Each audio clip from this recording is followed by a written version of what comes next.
Hi everybody, welcome. Hope you have had a great lunch and that you're feeling energized for the afternoon. Woo! Welcome to track 2. I'm Tess from WordPress VIP at Automatic, and I have the pleasure of introducing our next speaker. Ben Thompson is the founder and author of Stratechery, a blog about technology and strategy, and the impact of the internet on media. He's here to share the story of Stratechery and something a bit new called Passport. In his talk, expanding WordPress's capabilities to support personalized content creation at scale. Over to you, Ben.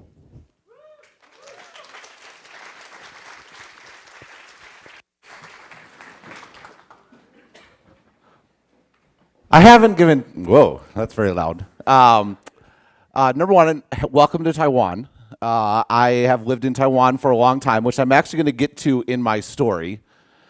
Today is very reluctantly, but I feel appropriately, going to be mostly about me. I actually got this shirt, which has a Stratechery logo on it. I had to tear the tag off the shirt when I got it because I sold merch once. And I was so mortified at the sort of like self-promotion involved and all that sort of thing that I just bought a bunch and put them down in the bottom of my closet. Never wore it. And I like to talk about tech. I like to talk about the impact of the internet. But I don't really like to talk about myself. But the story for me and the story for Stratechery is very intertwined with WordPress. And that's one of the reasons I was happy to come here to speak. And it's one of the reasons why I wanted to sort of give this talk to everyone in this room and in part just express my gratitude for everything everyone here does. I grew up in a small town called Lodi, Wisconsin, not Lodi, California.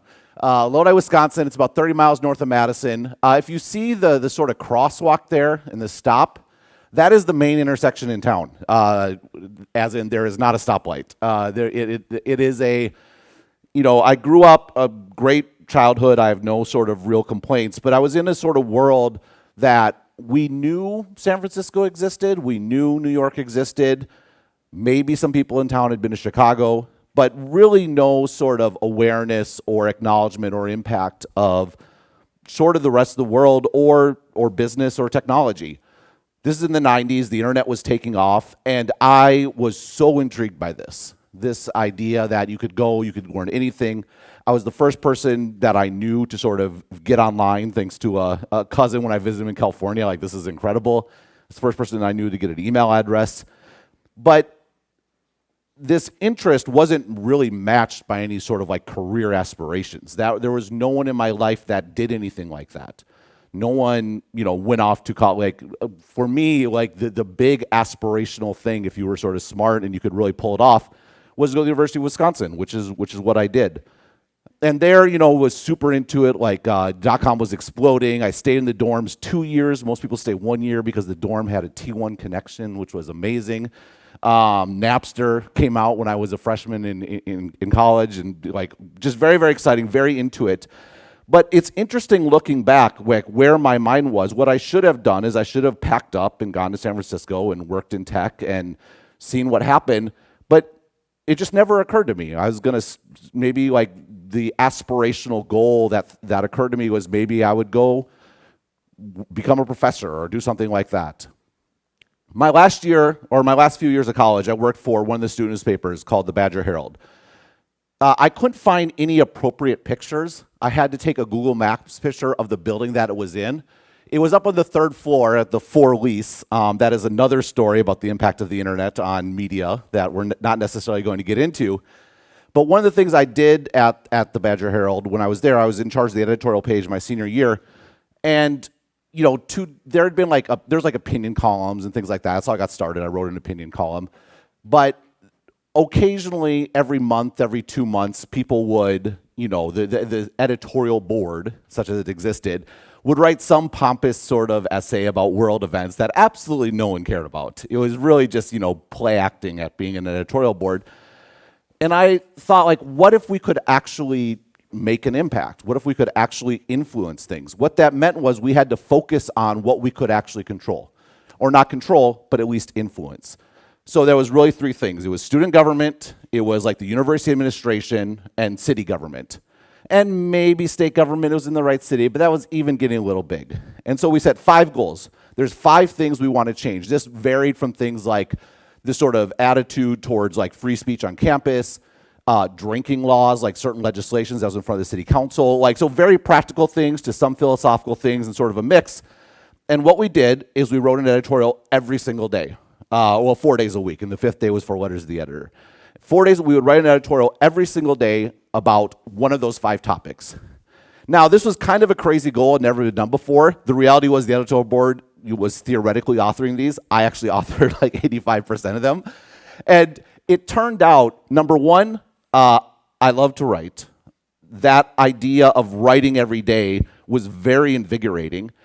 And number 3, it had an impact. Like, of our 5 goals, we marked sort of at the end of the year significant progress in 4 of them. The 5th was about the state government. Like I said, they didn't listen to us. So we were already reaching a little too high right there. And this was like, this gave me like, this is what I want to do. I want to do this sort of writing. I want to have an impact in this way. But like, how do I actually do that? Because I looked up, I went to the New York Times editorial page because as a political science major, of course, I had to have my New York Times subscription. I looked at the bios of everyone on there. Most of them like journalists for 20 years, journalists for 25 years, blah, blah, blah, blah. I'm like, I don't want to be a journalist. I don't want to do that for a long time. I don't want to wait till I'm 50 and sort of get there. And then there was William Safire. I don't know if any of you old people remember William Safire. He was the Times has to always have their conservative columnist. He was their conservative columnist for a long time. But the reason he was interesting to me is he had worked as a political operative. He worked in like the Nixon White House and worked up through there, and then he moved over to writing. And I'm like, that sounds much more interesting. I'm going to work in politics, I studied political science, and then I will just step into a job at the New York Times. Probably a little ambitious in retrospect. So I left, I went to work on a political campaign, and I realized that politics is terrible. I'd not recommend it at all.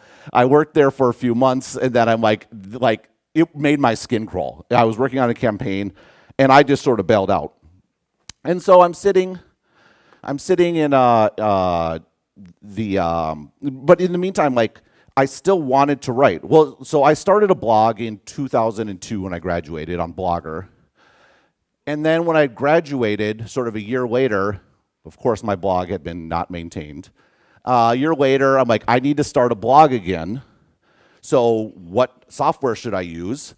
Turned out, a month or two right before I did this hot new thing had launched, WordPress.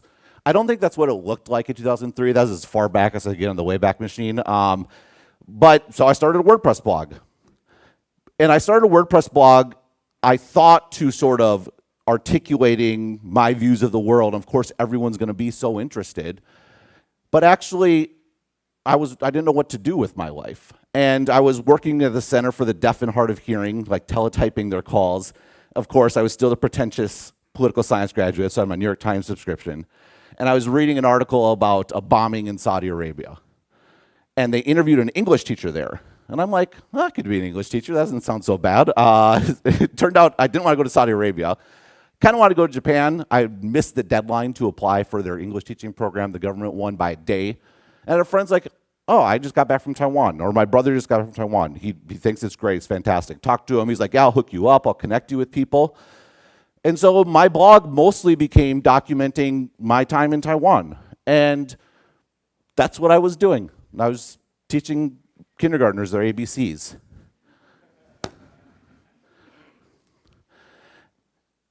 In retrospect, it would be impossible to sort of do the things that I do today without this sort of bit.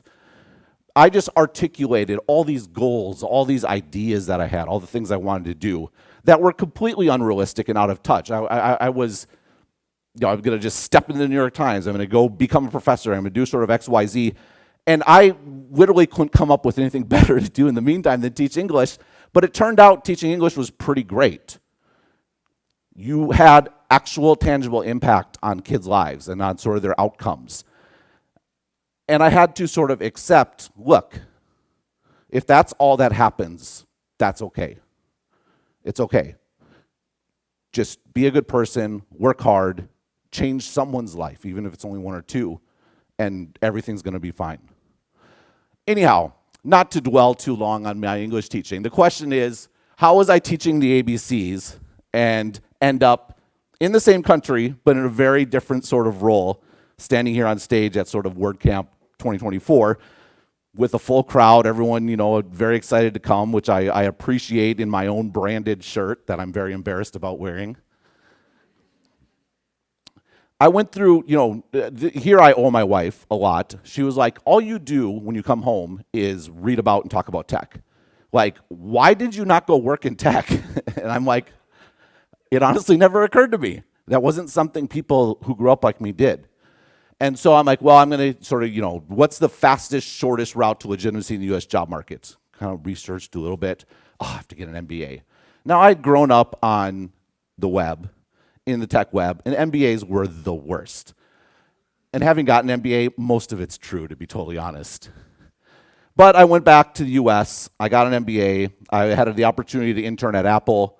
And then I went to Microsoft after I graduated.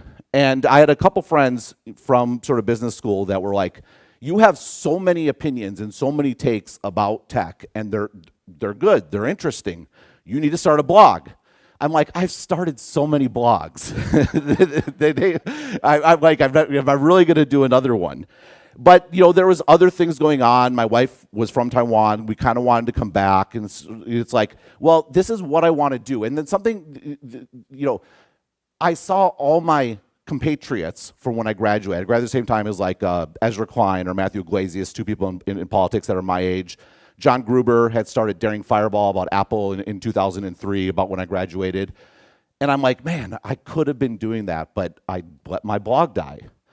But I realized, well, one problem with blogging back then is, there's the ad model is not going to work in the long run.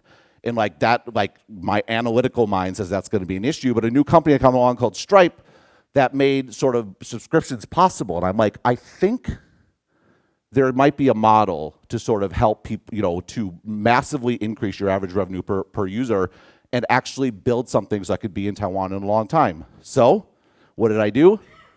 I went to WordPress.org. I think I went to I was smarter this time. I went to a managed host. And I started a blog. I was still at Microsoft, but I launched this blog called Stratechery. Stratechery, strategy and tech. In the long run, it would be a site that would grow via word of mouth with a name that nobody could pronounce, which is not an approach I necessarily endorse. But the fact that I could do this on my own, that it was available, there was a host available. This is an adaptation of some open source theme that I sort of found online. There's a bunch of different plugins that I went into, making it all sort of work. I could be this sort of dreamer from a small town that had managed to worm his way up into a big tech company. And I could start a site that was mine and do what I want, write what I wanted to write. I did feel there was this space between like product sites and Wall Street, like all the stuff in the middle about strategy and culture and incentives and business models and all that sort of thing. So I thought there was an opportunity. Thought it'd take like 5 years, and I really needed a job because the problem was Microsoft lets you blog, but then I couldn't blog about Microsoft. And also, it just felt a little weird because I was kind of critical of Microsoft. I was really thought Apple was doing a great job at this time. And so I needed a job that let me blog. And I have to thank some of the people in this room.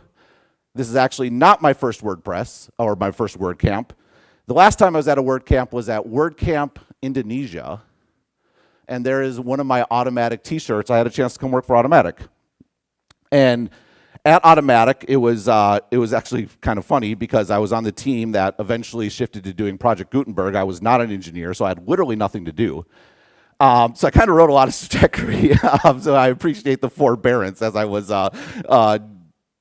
figuring out what to do next. a few months later, thanks to the internet, it took off. It just exploded really, really quickly. Twitter, Facebook, all the social media was actually a huge advantage if you were a small player, if you didn't have huge costs to sort of worry about. And you fast forward, it just not very long, 8 or 9 months, and number one, I felt really guilty because I wasn't doing enough work at Automatic. But number two, I felt like I had an audience and I could actually do this. I left, and the WordPress ecosystem really came to my aid once again. I was able to build up a subscription model for my site, and this was before you have all the software that's out there today. It was like I had to glue together a lot of different pieces, but I could manage gluing. I couldn't manage actually making all this stuff. And the fact that there were so many tools and options and plugins and themes made it possible that, a year later, Stratechery 2.0, now you have subscriptions.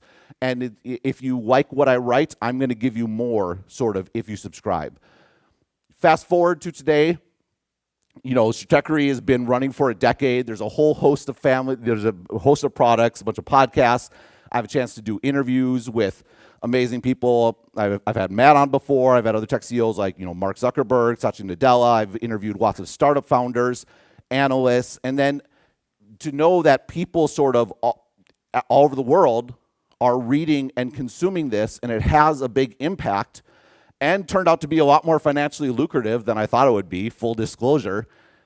All of this I look back, and none of this was anything that I imagined. It was just absolutely incredible. Like I said, millions of readers, hundreds of thousands of subscribers, tens of thousands of members, to have a real impact, to know that things happen in Silicon Valley or things happen in Washington, D.C. or on Wall Street or whatever. And all of this, sure, I worked hard. But people talk about, the bit of luck. I would say my biggest bit of luck is the fact that the product you guys all work on and the ecosystem that was built by all the people in this room made all of that possible. And so I want to thank all of you.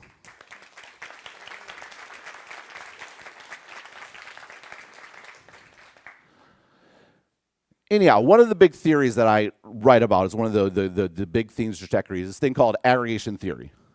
There's this idea that before, if I wanted to be sort of William Safire or whatever it might be, I had to get a job with a newspaper.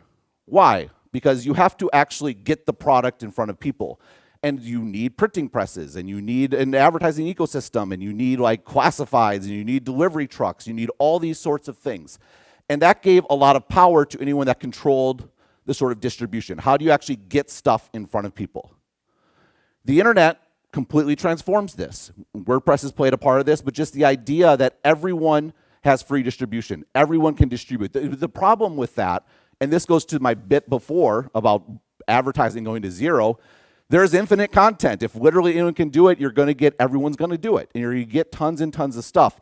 And the issue is, number one, that's not very good for the people who used to have exclusive control. And number two, how do you find what you're looking for? Like, there's just so much stuff out there. What happens is there are companies that come along and they are what I call aggregators. They get all the content and they help you discover it. Google is obviously the classic example. You go to Google to find something that you're looking for. And what does Google do? Does Google deliver you to a website? No, Google delivers you to a page. They deliver you to a post. Like, it's completely atomizes and commoditizes all this content. And if everyone starts at Google and Google knows everything that you get, well, if you're an advertiser, where are you going to go? Are you going to go to all those other sites and maybe by randomly get the right person? No, you're going to go to Google, right?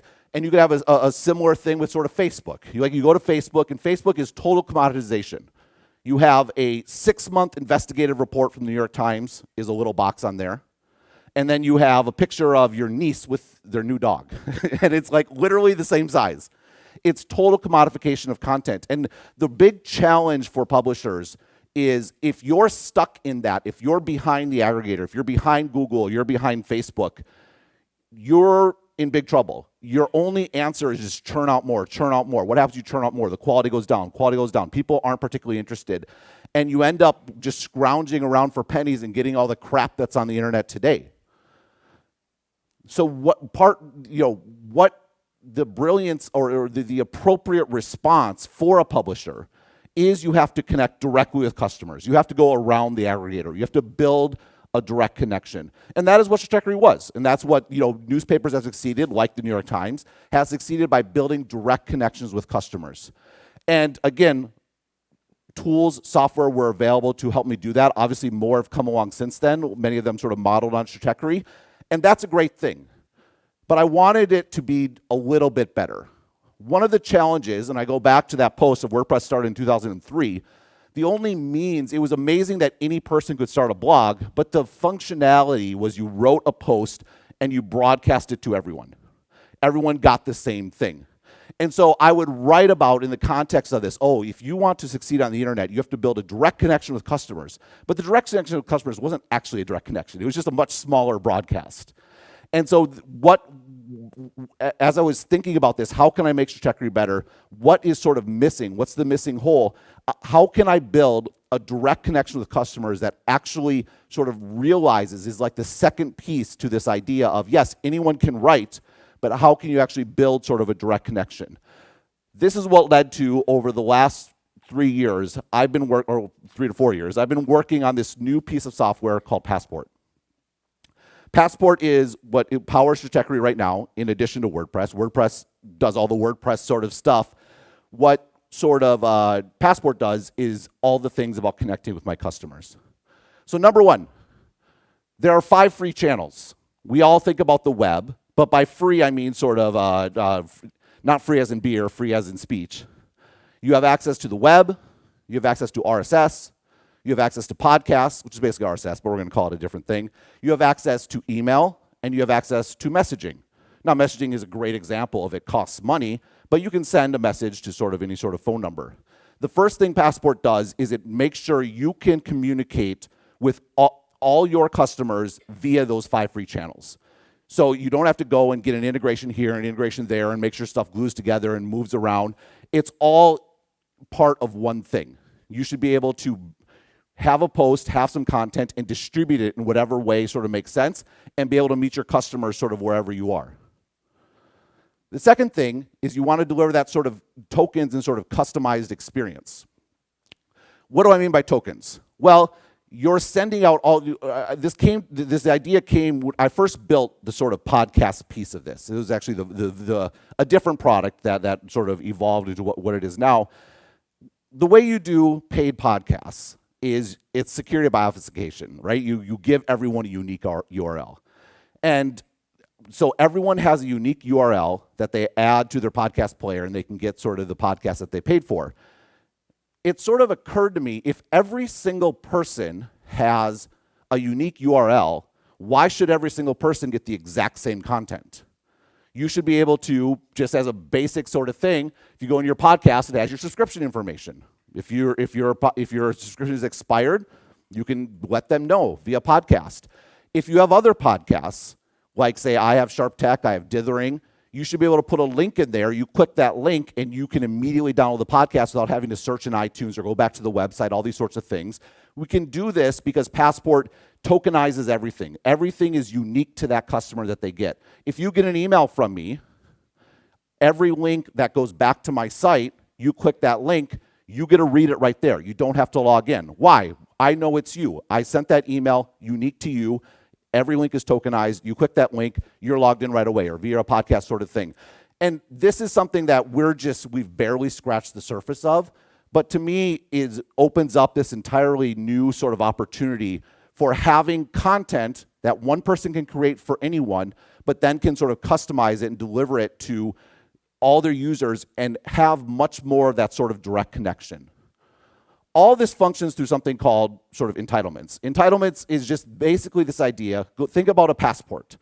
This is the name where it came from. You have a passport. That says who you are. How do you actually get into a country? You need a visa, right? You need sort of the permission that, yes, this person has access to this particular piece of territory. This is how Passport sort of functions. Every user, instead of putting them in buckets and say, okay, we have content, bucket A, bucket B, bucket C, okay, can they pass the paywall and come in? We start with the user. This user has access to these different entitlements. This user has an entitlement to this sort of content. This user has entitlement to that sort of content. This user, because it's all based on OAuth, can integrate with anything else. So I'm integrated with Spotify. You link your Spotify and your Passport account together, you have an entitlement to the Spotify content. You go to Spotify, you can listen to my 4Pay podcast sort of for free.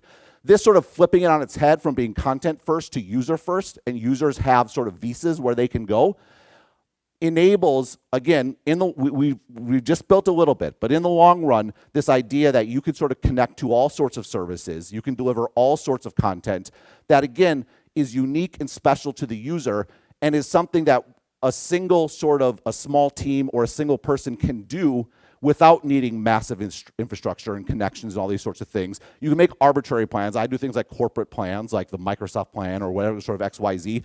All of this is super seamless. They just get the Microsoft entitlement. That is what they sort of are entitled to. All these sort of pieces go together.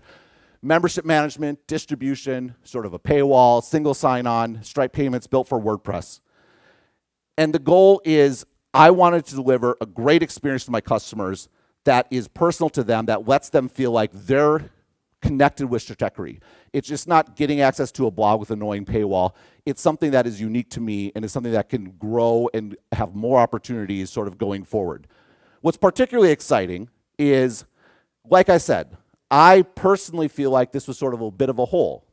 I think it was a hole in content management generally, and I feel like it was a bit of a hole for the WordPress ecosystem specifically. So I'm super excited to announce that I am actually partnering full circle, coming back with Automatic to make Passport sort of broadly available. It's not available today. It will be available in the coming weeks. The goal was to have it today, but we didn't make it. You guys have all made software before. It is coming soon. As a part of this is a commitment from me. There is absolutely going to be an open source project. It's not open source yet. That is part of sort of the process of getting it there. But why do this? I've talked about the product parts, but a big part of this is this ecosystem, this product has given so much to me, and it means a lot to me to be able to give back. There's a philosophical sort of point, which is people should be able to control their own destiny on the internet. You shouldn't be able to be canceled or taken off sort of XYZ. I'm not going to get canceled. Like, I write about tech strategy. I don't think anyone particularly cares about me. But there is a point where one of my providers got pretty aggressive in taking people off their platform, 4 or 5 years ago. And it's like, do I actually want to be associated with or even potentially subject to folks that are where it's not in my control? If someone kicks me off my email provider, what can I do? The only way you can be truly publisher friendly, you can truly support independent publishers, is through open source, is through the entire ethos that sort of fills this room. And that is something that I absolutely sort of want to deliver. You can find out more. You can sign up and get information. Again, a very basic sort of marketing page at passport.online. But the reason I wanted to sort of talk about it today and introduce it here is people ask me all the time, like, oh, I haven't taken, why are you, I've built this myself. I spent the money, with engineers, obviously. But this isn't sort of a VC sort of project. And I'm like, you can't understand my motivations here without understanding the philosophy that I believe in, that is very much the WordPress philosophy, and the extent to which I appreciate what was made possible for me and what I hope I can make possible for sort of other people down the road. So thank you very much.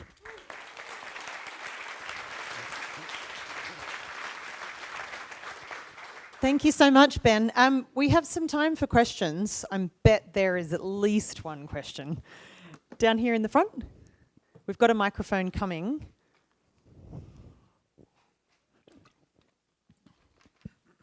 Hello. Hi, Ben. Thank you very much. Great speech, and I'm really impressed by everything that you did in this journey. I'm curious then of what is the business model for Passport.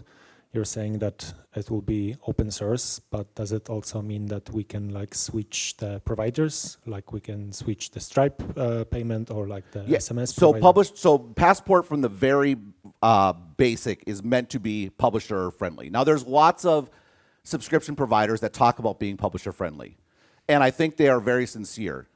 My view is you cannot be truly publisher friendly unless you have an open source alternative, because that means the publisher actually has sort of total control. Now that said, Passport is pretty complicated software, One of the challenges is with the sort of blog, you think about the traditional WordPress. What was always the WordPress challenge when you install WordPress, right? You need WP cache, right? Or else you're going to be in trouble. That's pretty easy, though, when you're just publishing one thing for everyone. To actually deliver on an individual basis is pretty tough. And so as part of making it available open source, I did want to have a hosted sort of version available, because I think that's going to be the most approachable and useful option for most people. So I'm very pleased and excited to have the opportunity to partner with Automatic to sort of make that available. But the business model, from my perspective, I didn't raise VC. I'm not out here to make a $400 million company or whatever the return would need to be for whatever it does. This is why I did it myself. Because when you do it yourself, you have more latitude, you have more room, you have the ability to be somewhat philosophical about it. And so yes, certainly I would like to make some money. There will be some combination of monthly fee and a relatively small sort of revenue share that makes this possible. But I'm not looking for an astronomical return. Again, I started Stratechery to not make very much money either. Maybe it ends up being huge. That would be amazing. I'm not going to lie to you. But there will be fees that are associated with it. But hopefully by not having the necessity of a particular guaranteed return, we can sort of grow it slowly and organically and make it broadly accessible. Yeah, thank you. More questions? Yep, there's one just here.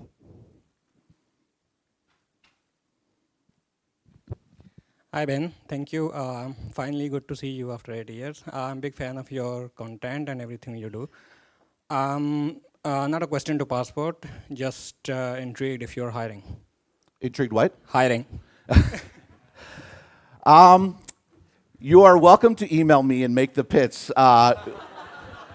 So here's the deal. Do we need more work? Absolutely, we could definitely use more help. I think the issue right now is this is part of sort of the philosophical issue. It's really important to us to sort of keep costs under control, but we are, TBD. I would say email me, but there's definitely no guarantees with that, but we're going to just see how it goes. I already did, but I followed. Yeah, okay. Reference this talk. Sorry, I get a lot of email.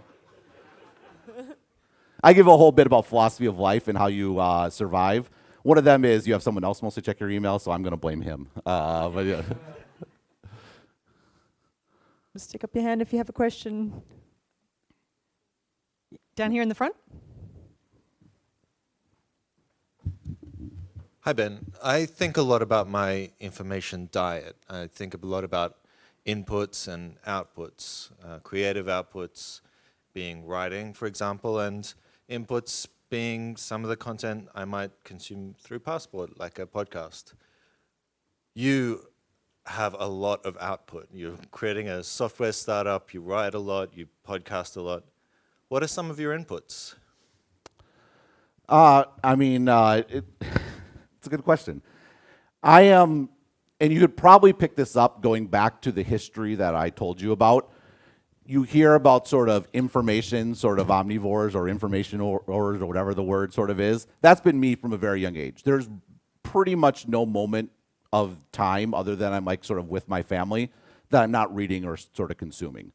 Now, I think the internet's been amazing in this regard. I think that Twitter, for all its sort of flaws and challenges over the last year, remains an incredible place to find sort of new things. I think the internet, one of the glorious sort of outcomes of the internet as far as social networking goes is sort of chat and group chat. And I've had the good opportunity. I started out just a total outsider, some guy in Taiwan writing a blog, right? And it was thanks to social media that it grew and people shared and things along those lines. Now I have the chance to sort of know a lot more people, which is pretty cool, and you learn stuff sort of that way. But I would say just it's a question I always get, and for me, I try to think of things from the sort of base assumptions as much as possible. And I view a lot of my information consumption as one, it's sort of like scavenging, like trying to figure out everything that's going on. And then when there's something I want to focus on, that's when I drill deep. So people ask, oh, what books do you read? I personally am not a person that just sits down for fun and reads a book by and large. Unless I'm on vacation, I'm reading some junky, fiction novel. But sometimes I will read a book I'm a very fast reader, just because I want to know about this topic and I know what I need to understand deeply, sort of the history. I think some of the best Stratechery posts are like that. They get into some of the historical context of things like that. So I'd say it's sort of a scavenge and then focus and dig super deep. That's sort of the approach that I take. It's hard to articulate it. I'm not sure how replicable it is, but it works for me, and it's one of those things I've been honing for literally like 35 years, because that's just how I've always sort of operated. Yep, there's another one just here. Hey, Ben. So how do you determine the balance or the equilibrium between your philosophy and revenue? Well, this is both a good thing and a bad thing, that I have a full-time job, which is writing Stratechery. So the goal. Now, I'm not a believer in. I think there is a challenge when stuff is purely altruistic. That can have its own bad incentives sort of as well. So Passport is definitely going to have a business model. We're going to hopefully sort of make money, but at the same time, I thought about this idea of this ecosystem for years and years, as you can imagine, right? Like I was the first one to go through the pain of trying to build a subscription management system when none of it sort of really existed. And again, thank you to the ecosystem, there were some good plugins that were there, mostly designed to gate content like downloads and things like that I was able to adapt for a sort of a daily sort of communication sort of thing. But, so I knew there was a need. My question all along, just to be totally frank, was I wasn't sure how large the market was going to be. And I was concerned about, as with my publisher hat, if you have someone offering this software who at the end of the day needs to make a certain size return, at what point do the incentives of the software provider diverge from the incentives of the publisher? And so to me, this is the positive of Stratechery is by and large, or has completely funded the development of Passport to date, is that allows Passport to be first and foremost thinking about the publisher and what makes sense for them.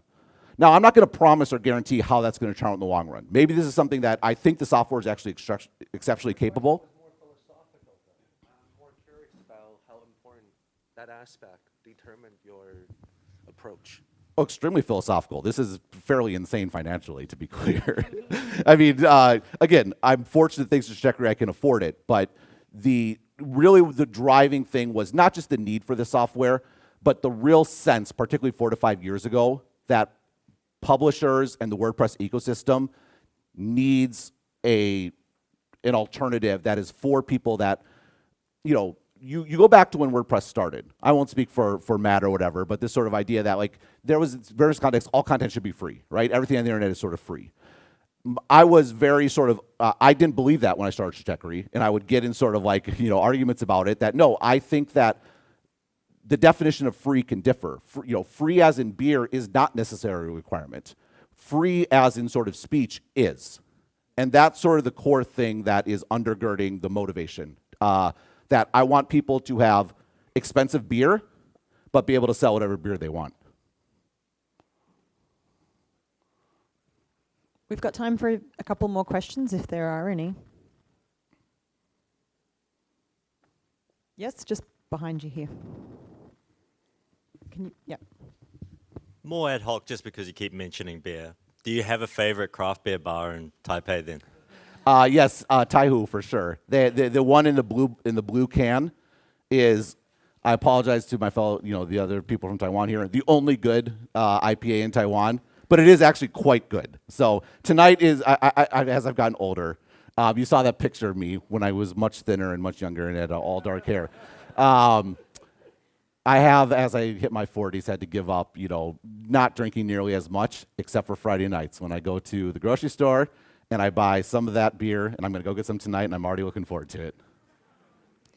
That might have been a nice softball question to end on. Thank you so much, All Ben. right, thank you very. I was going to drop the cliche, thank you, blah, blah, blah, blah. But actually, I just want to reemphasize. That is truly the theme of my speech. It's why I'm here, why I wanted to come sort of speak. I don't like doing this that much anymore. I like the Q&A sort of thing. I'll sit in a chair and talk.